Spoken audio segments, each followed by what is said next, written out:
and welcome to this Monday morning on This Day. I'm Michael Taylor. Thanks for joining us. Did you have a good weekend? Did you watch the big games yesterday?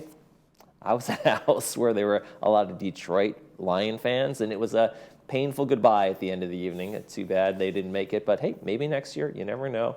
You can't always have it. On today's show, we're going to be talking to Mark Rabinowitz, a great photographer and leader of Thrive in the Village. We're going to be talking about kind of our mental health and our state of mind whenever we approach our days and how we can really put a positive spin on things if we're feeling a little bit down or a little bit off. And then later in the program, we'll be talking with Natalie Knacker from the Orange County Fire Authority about burns, how we can prevent them, and what to do if we do get some sort of serious burn or injury, how we can treat those.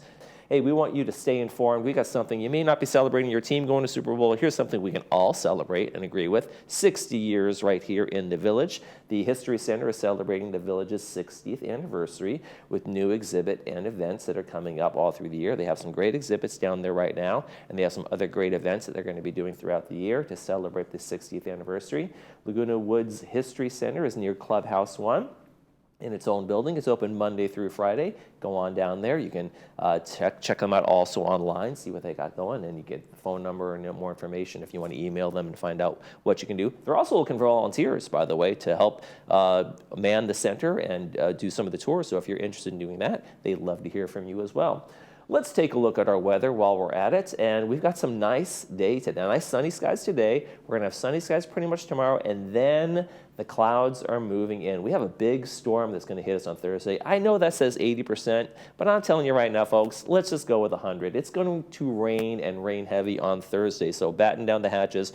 It's gonna be a very cool rain too. As you can see, we're gonna be in the 50s for the next 3 days, and that's going to go through the weekend in terms of the cool. We will dry out over the week and have a sunny one on Saturday. Then next week, we're going to have even more rain. So we got some rain on the forecast here. We got the atmospheric river coming down, and it's going to bring a lot of rain to us. So enjoy these next few days while you can, because there's going to be stormy and wet for the rest of the end of the week towards there. And also might move in by Wednesday night, so watch out for that. Okay, let's take a look at our sunrise and our sunset.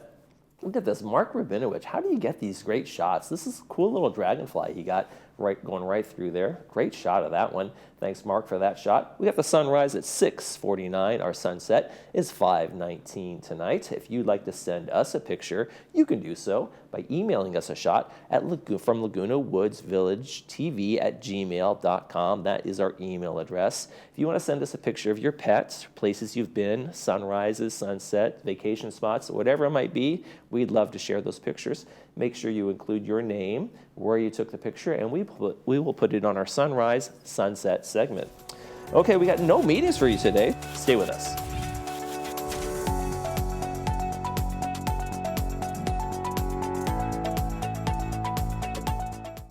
Seniors fear running out of money more than death itself, and the number one mistake you can make is underestimating volatility, which can derail your retirement. For 35 years now, I've coached seniors to financial independence by using two simple rules: never take big losses and create income along the way. It's your financial future. Call now to get a free risk analysis to ensure your investments are protected, and we'll send you our Safer Money System, 949-219-0692. Some people's legacies are written on monuments. Yours can be written on lives.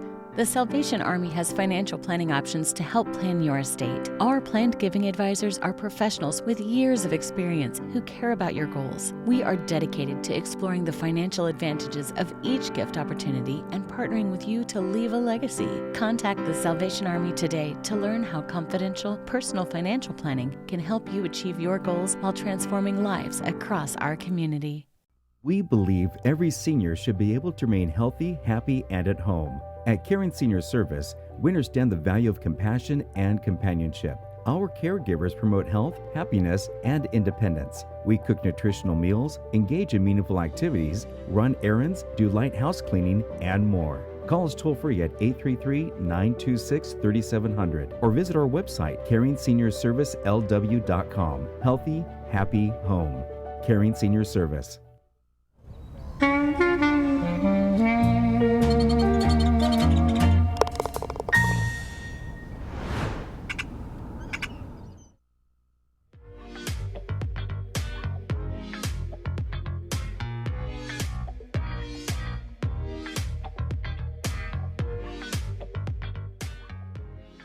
It's the new year, and we are hoping you thrive. And to help us do that, we have Mark Rabinowitz in from Thrive Group. Thanks, Mark, for joining us. Happy to be here. Happy New Year. And likewise. Yes.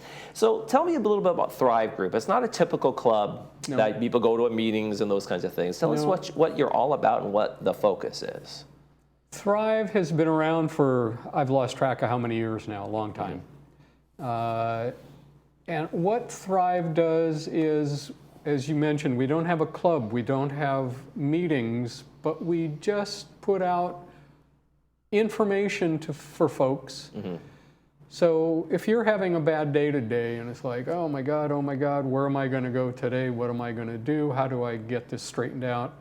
We try to plant little seeds along the way over the course of the year to help you discover how to get out of that funk you're in and move on to better places. And that's basically what we do. Now, in the past, you've had like ice cream socials with Memorial Care and Saddleback Medical Center, and they've kind of like got folks together and talk about like ways to do that, just what you're talking about, right? Yes. And it's also a wonderful way to make new friends. Right. Yeah. How important is community when we're talking about this kind of thing to get people out of their funk? I think community is very important. And why do I say that? Well, if you can do something for someone else, it helps you to forget about your problems and maybe not necessarily forget, but it lessens. Right. You have more perspective, maybe. Yeah. Right? Yeah. A good word. Yes. Sometimes if and we all do this, you get too involved with yourself. It's, oh my gosh, oh my God. But if you start helping other folks, it just lessens certain situations. My thoughts. No, absolutely, makes sense. And one of the things Thrive does is right here on Village Television, we see things like this up on the screen sometime. Yes. You know, and so you know what you're going through right now, literally everyone, right? Yep. Those guys. So is that a way for help to get that inspiration going? It's the seed that we're planting into people's eyeballs. Yeah, and hopefully into their brains. Right, here's another one. Now, you've taken some of these photos yourself, right? I'm the one who puts all these things together every month. So yeah, and some of these photographs are mine. Okay. Now, one of the ways you thrive, I think, is through photography. I want to show a couple slides from the Village Breeze. You're not. Yeah, here we go. So we got the squirrel there. Yeah. And then I think the next month or so you had that turtle on the cover as well. Yeah. And then you take all sorts of nature and photography, and you've also contributed many times to our show with your pictures that we put on our sunrise sunset segment. I think, and with along with Trading Post, I think you're on television a little bit more than I am. I won't go into that. But yeah. So it's the new year, and so a lot of people want to do a reset, right? It's Yes. a resolution time. It's time to I'm going to get back to the gym. I'm going to do whatever it is. So is this a good time to have that reassessment for folks? I would say it is if you want to adhere to what it is you're trying to do. To me, any time is a good time to start making changes. Again, speaking personally. But if I tell myself I'm going to do something, I do it. And thus it becomes actuality instead of fantasy. What are some of the ways people could be more realistic when they're starting to set goals for themselves? Something truly achievable, or don't set it so high that it's just an impossible hill to climb. Yeah. Right? I think if people, again, everything I'm saying today, folks, is my own thoughts. So Neither of us are wearing lab coats. We're not clinical doctors. I am not a doctor, so it's all thought. If people know what their limits are, their parameters, they can better assess how much they want to take a step over a line that they have drawn for themselves. Sometimes we've all done it, is we set a goal for ourselves that's way higher than achievable.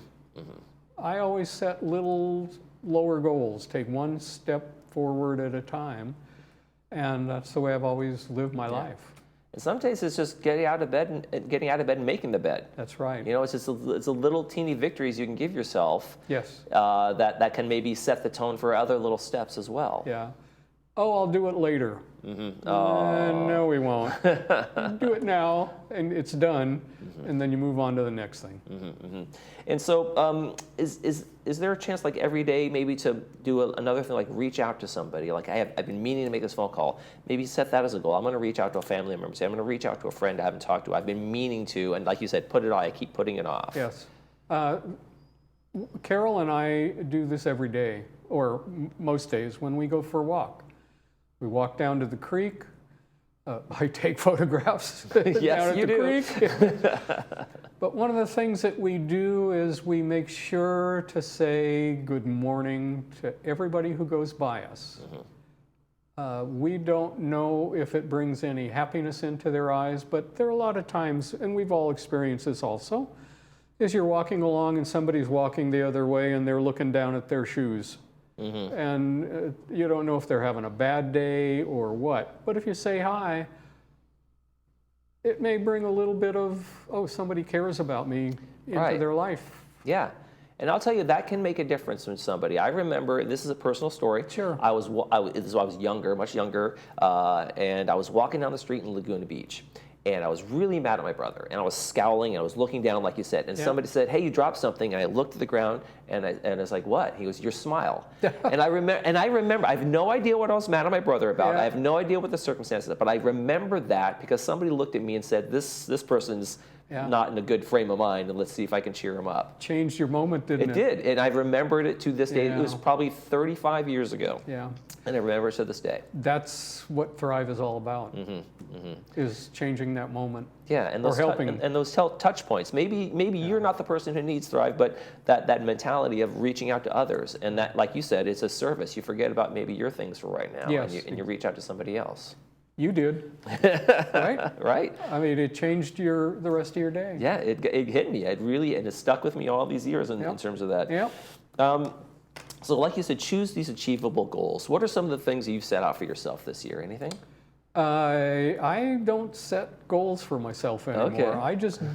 I just personally do things. If I have something I want to do, I'll go do it, or I'll think hard about it, and when I have time, I'll get to it. And that's a good point. Once you kind of get into that habit of doing things, then it just becomes something you're already doing. So I don't need to set A, B, C for myself because I'm already doing these things, and now these are become my daily habits, right? Yes, exactly. Like making the bed. Right. Growing up, I could care less. Your mother yells at you, "Make your bed." Okay, fine. I got to go to school. Bye.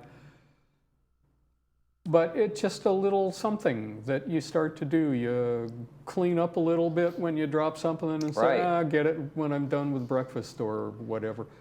It's just to do it now and get it over with and then move on. And that's the way I've rescheduled my life, especially since I retired, since I now have time and don't have to ride airplanes all the time. Well, I'll tell you what, one of the things I've done, and it's silly, but last 10 years, I make my bed every morning. I didn't used to care, but I got to tell you, it's nice to walk into my room, and I think it builds upon things. Like you say, you do a little something, it's like, okay, let's get other little things done. Agreed. And also, this is a personal thing, but since Carol and I have been together, this is our 7th year, I make the bed and she's a little happier. So it makes for a nicer evening.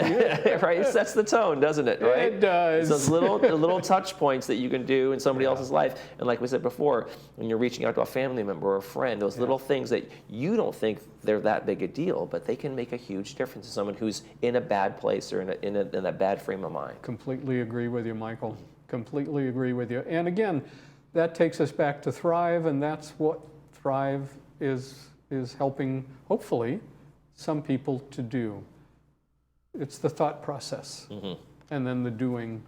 You got to get it in here before it happens here. And if we can help people just have one smile during the course of the day, or make one bed during the course of the day, then we've achieved our goals. There we go. Mark Rabinovich, Thrive advocate, prolific photographer, and touchpoint person of the village. Thank you for coming in today and sharing that. Thanks and we for look having forward us. to the next ice cream social. We'll have you back when you guys get another one on the schedule. We're so happy to work with Memorial Care. You have no idea. They're a terrific group of people. Fantastic. Thanks for joining us. Thanks, Michael. You're watching This Day. We'll be right back.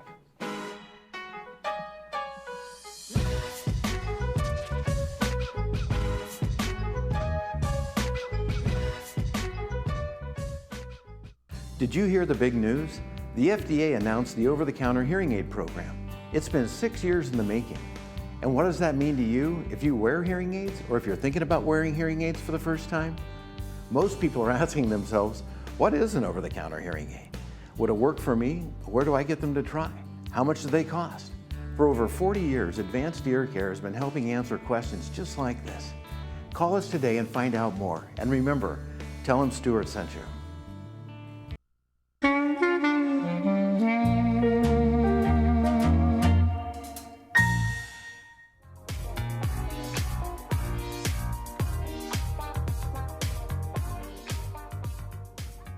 And welcome back. We want to talk about burn safety, and we've invited PIO Captain Natalie Knacker from the Orange County Fire Authority to join us talking about burn safety. And it's kind of it's really an important thing. You guys get calls on burns all the time, right? Yeah, I mean it's a pretty significant event when one of those happens, whether it's small or large, and obviously we're usually in the mild to moderate burns more often than the very severe burns. Right. But when they happen, they're not only painful, but the bigger ones are very memorable in our lives too, from what we see. Okay, let's talk about the kind of burns. I've heard first-degree burns, second-degree burn, third-degree burn, but kind of we go over a little list of exactly what those terms mean and what we should say. Oh, this could be a second-degree burn. Yeah, so just to kind of break it down in layman's term, your first-degree burn is very superficial, and the best way to describe it is a sunburn. It's very red, you're mild, you don't have any blistering, but it's very painful. I accidentally touch the side of a pot, and I go, ouch, and I put my finger in my mouth, ooh, ouch, but nothing much happens after that. No, you'll just see some mild redness, and that's your first-degree burn. It's just the top layer of skin. And even though it hurts a lot, as long as it's just red there, that we would call that a first-degree burn. Okay. Our second-degree burn goes a little bit deeper, and the best way to describe it is the blistering, and you'll start to see that. And those are still painful, and what we describe a burn is no matter if you see a second-degree burn, if you see the blistering, there also means that there's a little bit of a first-degree around it as well. Okay. So they're significantly painful. Okay, so and that's it can be painful, but that's usually not something to call 911 over, right? But no, not the small ones. Yeah. And then when we're talking about third degree now, let's talk about now we get to the severe category of burns, right? Yeah. So third degree burns, very significant. They basically go through all the levels of the skin, and we're looking at charring, a very waxy, flat surface, and those are significant. Those are definitely emergencies. They also will have blistering and that first degree, that target kind of bullseye around it. And those definitely require a burn center. Right, so the center of wherever the immediate burn happened, but then as it moves out towards the margins, it becomes second and first as it gets away from the hot spot center where it occurred, right? Exactly, yep. Okay. And if this goes untreated, what can happen? Are we talking about infections or things like that? Or somebody's, oh, I'm fine, I'll wrap it up. Like, I'll take a lot of Motrin. Yeah, well, so our skin is an organ, and Right. it protects us from bacteria, from weather, being cold and warm. So if we start taking away those layers of skin by these significant burns, we're going to have way more susceptibility for infections. We start to lose the ability to keep our bodies warm. So sometimes you'll start to get hypothermic for the very significant large burns. So a lot of times if we give them the advice, if it's bigger than the palm of your hand, definitely we need to go see a burn center. If obviously it's a third degree burn or a large surface. The other areas of burns that you want to definitely seek medical attention for, burns around the hands, genitalia, feet, face, because those are high use areas. They're very susceptible to infection because we're always touching and moving around. So those are the ones that we would want you guys to seek medical attention for at a burn center. So let's talk about like maybe a second or first. What can I do? Ice? Is ice always a good idea, or is that a No, contrary to belief, there's really, immediately just put it under cool water, not super cold. We don't want it icy. We don't want grease, or we've had people put mustard Butter. and other. I've heard the old story of butter. I never understand. No, butter we don't want to cook. wood. No, but really, the skin will continue to kind of burn even after you remove yourself from the substance or whatever burned you. Okay. But we want to keep it under copious amounts of cool water, and by that is if you think you feel better, keep it under water again. So if you burn your wrist after taking out of a pan of the oven, we just want to keep it under there in copious amounts of cool water and run for at least 5 to 10 minutes. Okay. And that will really it will help with pain management. It will also, again, stop that burn from continuing to move a little bit further and further and getting a little bit bigger. Okay, so I know no butter and no grease or whatever, but are there ointments or something like that for you treat? Like, oh, I have a second degree burn, the blister is popped, or I know it's getting a little graphic here, but no, yeah, no, those are very. I think that's the scariest part about a second degree burn is the blister. Do I pop it? What happens if it pops? The best thing is the body will handle itself. So don't pop it if it's not already popped, and if it is popped, just leave it as is. Okay. There's over-the-counter burn creams. You can use those. They have lidocaine in them. Those will help with some of the pain. Okay. We want to use clean, dry dressings on top of that just to basically protect the area. And that's really enough typically to get you through the first couple days. And then after that, it should heal over time. Okay, so on the rare occasion I've really burned myself, or someone has had a real incident, and what would be the kind of the marker to say I think it might be time to call 911 and get some folks out here to help me out? Yeah, honestly, at any time you're confused or you feel like this is significant, give us a call. I mean, we'll come by, we can help you, we can help mitigate, and again, we can help decide that factor for you if you're not sure. And that's what we're there for. However, again, anything bigger than the size of the palm of the hand, if it's on your arm, forearm, leg, any of that type of stuff, give us a call. Again, hands, feet, face, genitalia, significant chest burns, right? Because that would be bigger than a palm. And when we talk about liquids or the things we see in kitchen fires or kitchen events, those are the ones that we typically are seeing is a good amount of surface area, and those are the ones that you want to give us a call, and we'll take you to a burn center. Okay. Now let's talk a little about prevention. Let's cut the burn right out of it. How do we stop? I know I should be using more sunscreen. That's for my first degree burns. Yeah. Definitely be cognizant of the sun. Use some sunscreen on there. Layers, hats, all that type of stuff, especially for. The stuff closest to the sun. Don't forget the top of your head, your ears, and your nose. I always get my nose and forehead, when I'm out. How about stuff around the house? If I'm cooking in the house, what things around the oven I should be concerned about in the stovetop? No, very, very important. Decluttering about 3 feet around your oven and your stovetop. And sometimes we have rugs in there. We have other things going on, especially if you have littles in the house, whether it's grandkids, kids, or even animals. You want to make sure that you keep that as clear as possible so that we don't trip. If we are moving a pot from one area to the other with hot water or hot food, that we're not tripping on things. The other thing is if you are working with the stovetop and you have the handles of the pots and pans, we want to make sure we keep those inside of the diameter of the oven or the stovetop. And really, it is a lot of times you just bump into it. Little kids love to. They love to grab stuff off things, right? Yes, I have twins at home. They're 6 years old, and that was just a big thing. And it's hard. You don't think about it, right? But you really have to put those handles in so they're not willing to grab, and they just want to see. The other thing is, I'm from, Sicilian, Italian, and we love our food. We love to sniff. But make sure if you are cooking with a lid or have something significantly frying or on the stove, open the lid away from your face and give it some time to off gas, and then you can open it up total. Yeah, I put my head halfway inside the oven when I check things. I'll come back with my face all steamed up. One of the things is unattended. If I need to boil this for an hour, I need to make this rice, I'm going to go. That's a danger, right? Oh, in terms of the kids coming in and that kind of thing, and then you come back to it and it's boiling over and you start grabbing immediately, right? So 47% of our fires in the nation are caused by kitchen fires. Okay. And believe it or not, when I worked in Laguna Woods, we went a lot of fires, or what we would assume is fires, but it was basically food on the stove. Typically boiled eggs, people boiling hard boiling eggs, and they leave that, and you have a false sense of like there's a lot of water in here, and that water boils down pretty quickly. So it was unattended. Please, if you have food on the stove, keep an eye on it. You need to be around that time. Okay, okay. And what are some of the common calls you guys get? Like you did mention a couple. What are some of the things that you do get called out on that you see that, oh gosh, this could be so easily prevented, that kind of thing? Yeah, the one thing is like hot coffee. Those types of things is we are not really respecting the cup in and of itself. The other thing is microwaves. We take for granted that there's no heat source there as far as like flames. Right, it's not hot. Yeah, so opening it up after 2-3 minutes, warming up a cup of coffee, the actual container itself may be hot, so please, wear gloves or, mitts to take it out, or be respectful of that, because again, if you touch it, it's hot, you drop it, now we have splatter, we have all that.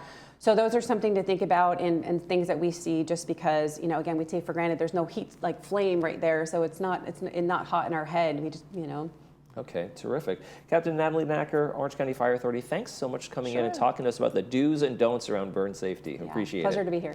All right, let's be careful out there, folks. We'll be right back. You're watching ThisDay.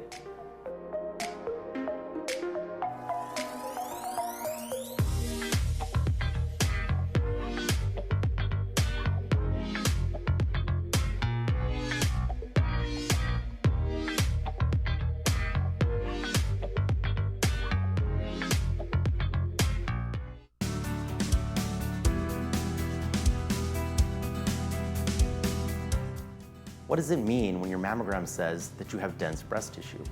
Basically, what that is trying to tell you is that the density of your breast is so great that sometimes it's tough for the mammogram to see through that tissue. That's why it's important for you to understand your breast density so that you can consider different types of screening.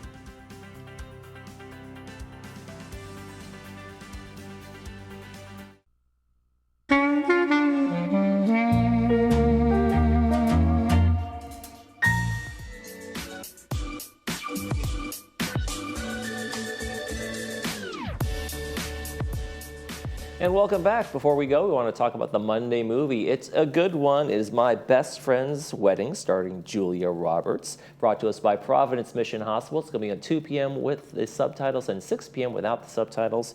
It, of course, is childhood friends Julia Roberts and her friend have a deal to marry each other if they're still single by 28. Well, right before her 28th birthday, her friend calls and says, I'm engaged, getting married. That's when Julia Roberts realized she's in love with her old best friend, and mayhem ensues as she tries to break up the wedding. It's a good one. Got a lot of great background music in it as well. You'll enjoy it, so stay tuned for that one. Tomorrow on ThisDay, we're going to have folks from the Jazz Lovers Club coming in, and so stay tuned for that. We have a great performance coming up at one of the clubhouses here, so we'll talk all about that with them. That's going to do it for this edition of ThisDay. For all of us here at Village TV, we hope you make this day a great one.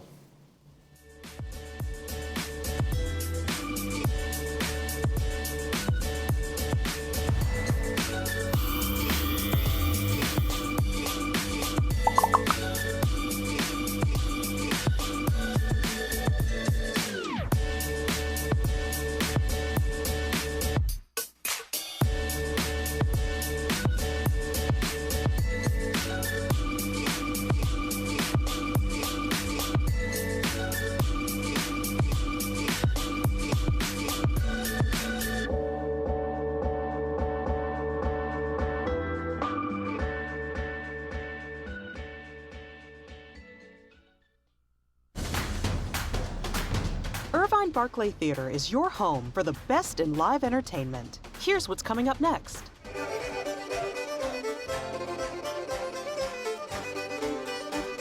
To see the cool, clear eyes of a seeker of wisdom and truth.